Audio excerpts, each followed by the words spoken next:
Estamos en comunicación telefónica en este momento con Romina Escolari. Ella es doctora en Ciencias Químicas y Farmacéutica, trabaja justamente en la Universidad de Ciencias Químicas y UNITEFA, es parte del CONICET, es parte también de Informar-COVID-19, una cuenta justamente en Instagram formada por profesionales de las ciencias naturales, la salud y la comunicación. Romina, ¿cómo estás? Nico Martín te saluda, buen día. Hola Nico, ¿qué tal? Buen día. Un Buen día. saludo a vos y tu audiencia, todo bien hoy. Muchísimas gracias, qué bueno escuchar que está todo bien. Eso, en este contexto, eso ya arrancamos bien, así. Bueno, Bueno. Romina, a ver, en primer lugar, me gustaría consultarte. Hace algunos días hubo una nota que le realizaron al ministro de Salud, Ginés González García, de un medio de aquí de Neuquén, donde habló sobre la disponibilidad de 2 medicamentos de producción nacional contra el COVID-19 que él estimaba que para la segunda quincena de octubre iban a estar habilitados. Sabemos que no son específicamente para tratar el COVID, pero me gustaría que nos ayudes a entender un poco de qué hablamos cuando hablamos de medicamentos para el COVID-19. Bien. Sí, en realidad lo que... Bueno, esa noticia me pareció que está incompleta, Sí. no es concluyente, porque no hay un comunicado oficial sobre a qué se refiere, de qué medicamentos estamos hablando. Yo lo que quería mencionar sobre esto es que este tipo de noticias, si bien seguramente más prontamente se hará un comunicado oficial, de momento genera falsas expectativas, porque Claro. probablemente las personas piensen que hay una cura para el COVID. En realidad, aún no hay un medicamento específico. Bueno, eso lo mencionaste bien y en la nota está mencionado de ese modo. Hay muchos medicamentos en estudio clínico, igual que las vacunas, y que se están probando bajo indicaciones médicas. Y lo que me parece importante de esto es que en realidad los tratamientos no son iguales para todas las personas que cursan la enfermedad. Eso es importante que se entienda, porque la enfermedad tiene síntomas diferentes dependiendo de la persona, digamos, cómo se manifiesten en cada persona. Como hemos visto en todo este tiempo, puede haber personas que tengan síntomas leves, de hecho asintomáticos, moderados o casos más severos. Y dependiendo de ese cuadro clínico, va a ser el tratamiento que sea necesario. Yo lo que estoy notando últimamente es que en los medios, en las redes sociales, digamos, la gente divulga qué medicamentos le dieron, cuáles le funcionaron, o la gente ve este tipo de noticias como que va a haber 2 medicamentos para COVID, y en realidad no sabemos bajo qué condiciones se van a aplicar esos medicamentos. Claro. No se sabe si va a ser para pacientes leves o más severos. Por eso en realidad lo que es importante es, para mí, interpretar la información, y que la información esté completa.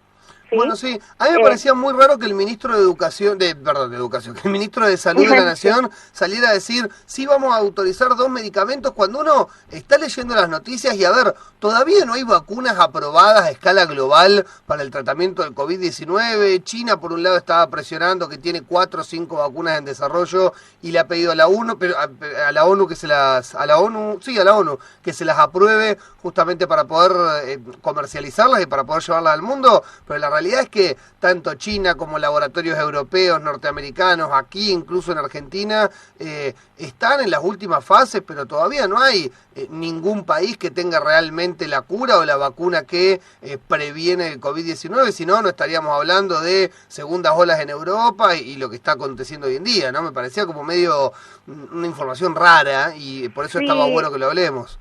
En realidad, claro, el problema pasa que como las notas son escritas, no se puede saber bajo qué contexto se dijo como esta declaración.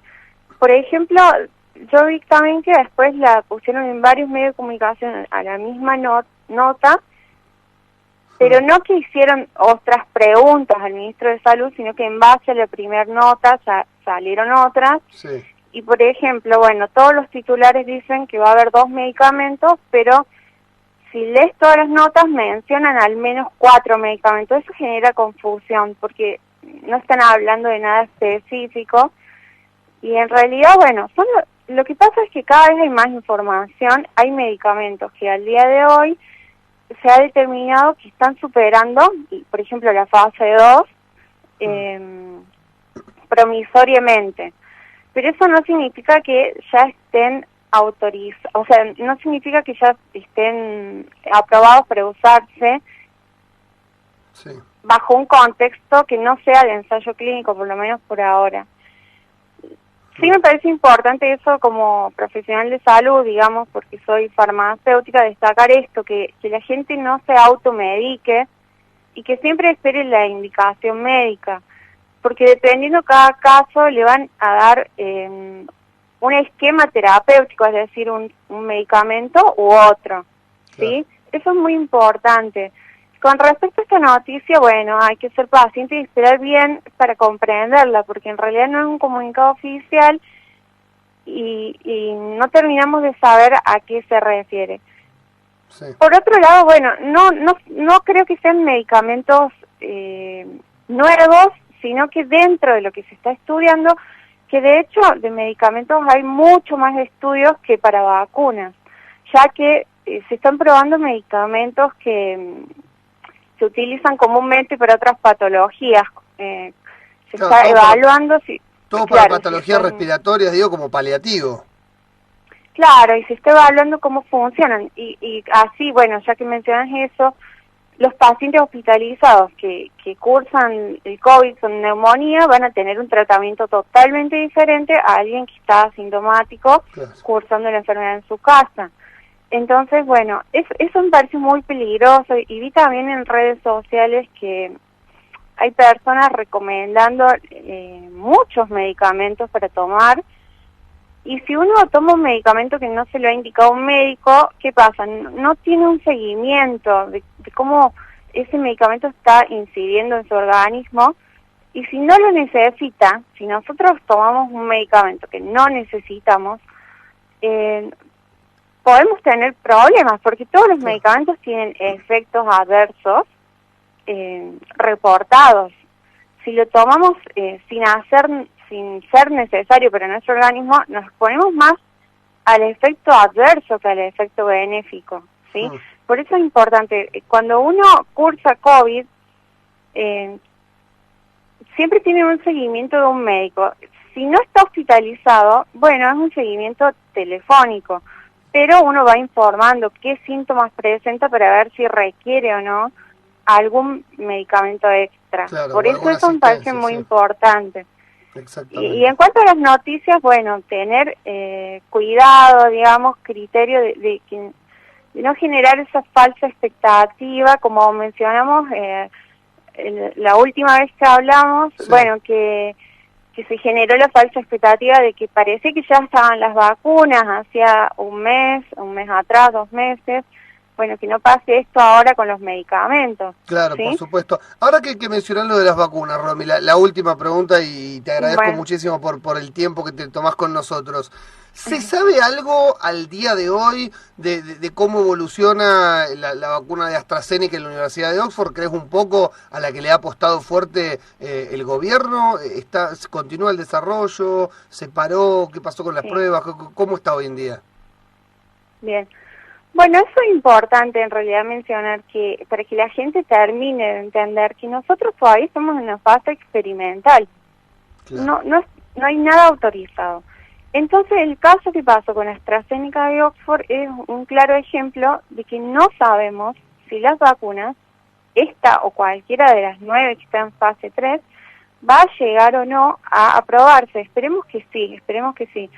Pero en realidad, ante la aparición de un evento adverso, los ensayos se pausan y si bien el ensayo se realiza, por ejemplo, en aproximadamente 30.000, 40.000 voluntarios, aunque sea una sola persona la que presenta un evento adverso, como estamos en una fase experimental, hay que evaluar qué le ocurrió a la persona, si es causa o no de la vacuna. Las personas, o sea, por ser un gran número de personas, pueden cursar cualquier enfermedad. De pronto algún paciente puede tener, puede despertarse cáncer, o sea, lo que nos puede pasar en la vida cotidiana. Entonces lo que es importante en estos estudios es evaluar si son o no un efecto de la vacuna.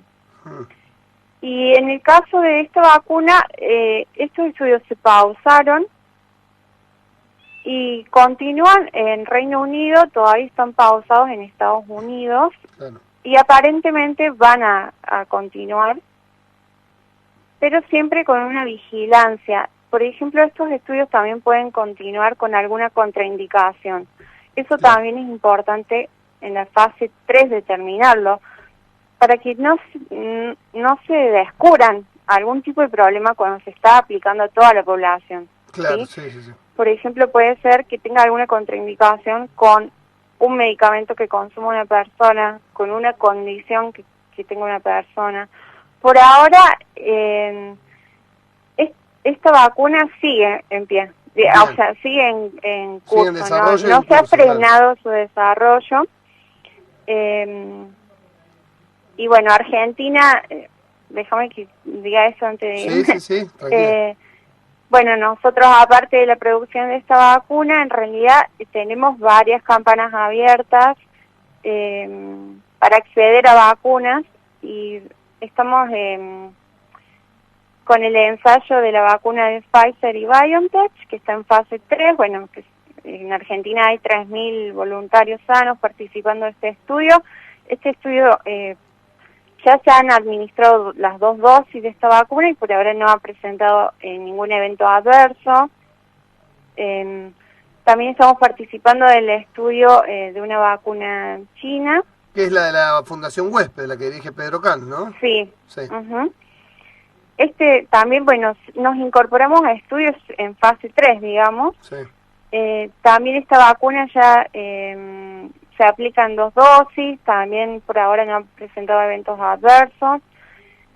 Y prontamente vamos a participar de un estudio que es muy grande, de 60.000 voluntarios, no 60.000 voluntarios en Argentina, sino que 60.000 voluntarios en total. La compañía belga Janssen, que es de Johnson & Johnson, también seleccionó a Argentina para participar de la fase 3. Esta todavía no ha iniciado, pero tiene una diferencia esta vacuna, que proponen que sea una única dosis.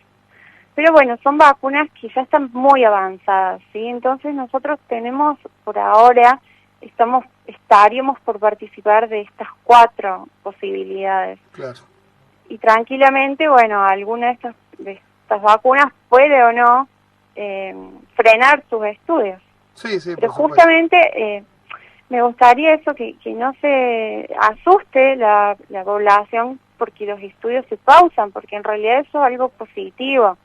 O sea, no positivo que aparezca un evento asociado a una vacuna, sino positivo que se está estudiando y prestando atención a la salud de los voluntarios, y así estos presentan o no algún problema, y esto es justamente el propósito de estos estudios, para que cuando llegue a la población, estos estudios hayan sido bien minuciosos y rigurosos, y estemos seguros de que la vacuna no va a generar ninguna reacción grave, y que va a tener un efecto, una inmunidad, digamos, positiva. Deseado, Claro. Exactamente. Romina, muchísimas gracias por acompañarnos, te mandamos un abrazo muy grande. Bueno, un saludo, que estén bien. Hasta luego. Chao. Romina Scolari, doctora en Ciencias Químicas y Farmacéuticas, sí, trabaja allí en la Facultad de Ciencias Químicas y en UNITEFA, es investigadora del CONICET y forma parte de un grupo de profesionales científicos de Ciencias Naturales, de la Salud y la Comunicación, que podés seguirlo en @informar-COVID-19 con toda la información respecto justamente a esta pandemia.